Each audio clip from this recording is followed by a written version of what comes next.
Speeding extends the distance that you need to stop. That's something that I guess you could do on a chalkboard with a teenager, and maybe they'll get it. Well, maybe not, we have a slide of a football field I show them, and at 65 miles an hour, you're traveling at 95 feet per second. It takes over a football field to stop that car between reaction time and stopping distance. Doesn't matter what kind of car, what kind of driver, or what kind of brakes, it's going to take over a football field to stop that car at 65 miles an hour. And when the kids see the visual of the football field, they go, all the kids have seen a football field. They know how big it is, and they go, wow, a whole football field at 65. Well, maybe I shouldn't go 65, especially when the speed limit's 55. And you're right, because when we get on the expressway and we're all driving, we're assuming the guy in front of us is going to keep going that speed. Absolutely. Well, tailgating is the biggest causes of car crashes in this country. There's more tailgating related crashes than anything. And we all think that there's this common speed that it's okay to go. If it's 55, everybody's going 70, well, that's okay. And that's something we have to start breaking that habit as well. Well, because one of your facts is that the probability of death, disfigurement, or debilitating injury grows with a higher speed and double for every 10 miles per hour. Right, the severity of a car crash doubles for every 10 miles an hour over 50 that you travel. So if you get in a car crash at 50 compared to 60, the severity is going to double at 60. From 60 to 70, it's going to double again. And the severity keeps doubling exponentially that way in these car crashes over 50 miles an hour. And this is just all this physics stuff we started learning from Ford engineers and just doing all the research as to, what killed our kids and what can we do about it. But Mike, I don't think that you would do very well even at 50. No, I'm just saying that's the breaking point where it's going to start getting twice as bad every 10 over, and that's just simple physics. We can't make those numbers up. That's right, and as you said, our bodies are not made to handle those impact speeds. Well, in Matt's case, Matt's bones didn't just break. Matt's bones shattered and sliced all of his organs internally, and Matt bled out within minutes. His sister was driving. She was going to make a left at a turn, and there was a couple of guys apparently racing with their headlights off. She didn't see them. They hit the passenger side of the car and threw that car 50 feet. Krista woke up in time to see her brother and best friend die, which is something that she has to live with every day now. And it was just because two people chose to speed.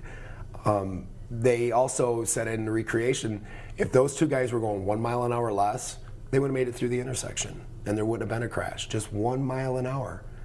So that's something that these parents get to live with is, if these jokers would have been going 1 mile an hour less, my son would still be here. And that's something, we all have these stories about what if. What could we have done to save our children in these crashes? And there isn't anything you can do, really. What if they hadn't been doing it at all? Or what if they had used their headlights? Correct.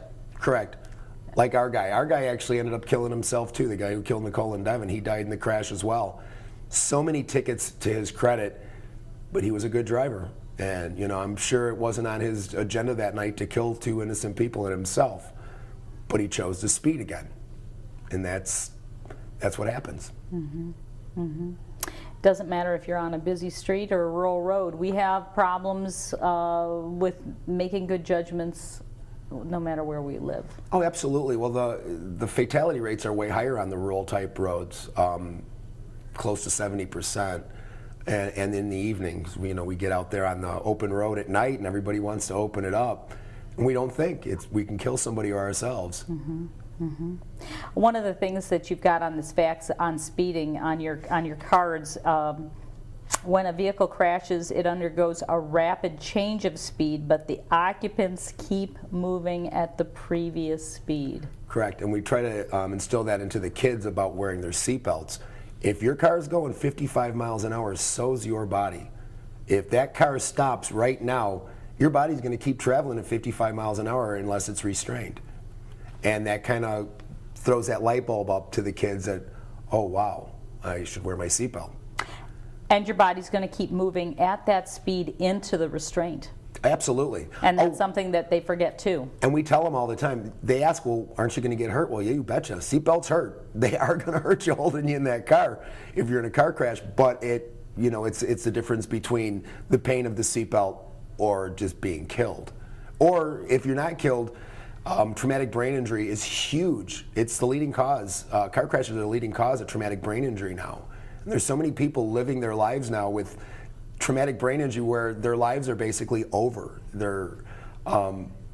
They need help with everything they do. And these are people that had really positive lives, great jobs, families, and that's all over now.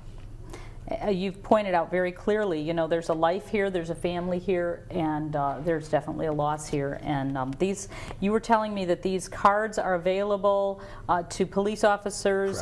There's a lot of sheriff's departments and police officers that are utilizing these cards. There's a lot that are not. And it's easy to find out more information, FACES4.org, or the phone number that you've got on the screen right there. Also, Mike is graciously putting himself out there and saying, I'll come and talk to your group, I'll come and talk to you wherever you are, your school, your classroom, your community organization, and send his message. You're also, we only have about a minute left, but you're also taking donations, and the donations, of course, are very valuable. Right. We're expanding faster than our budget, and we do need help continuing our programs, and especially the way the economy is today, it's tight, but any help we can get is truly appreciated and definitely life-saving.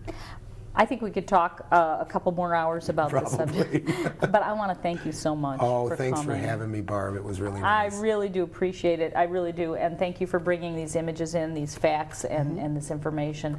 Thank you for doing what you do. It's got to be difficult every day. It's a hard thing to do. It really is. Relive it over and over again, but if I can save one life, it's totally worth it. Well, you're doing an incredible service to all of us, and we really do appreciate it. I thank you so much for being our guest here on Fox Valley Today. Thank you for being with us. Take this message to heart, give it to the ones you love, and look for more information on the web at FACES4.org. We'll see you next time.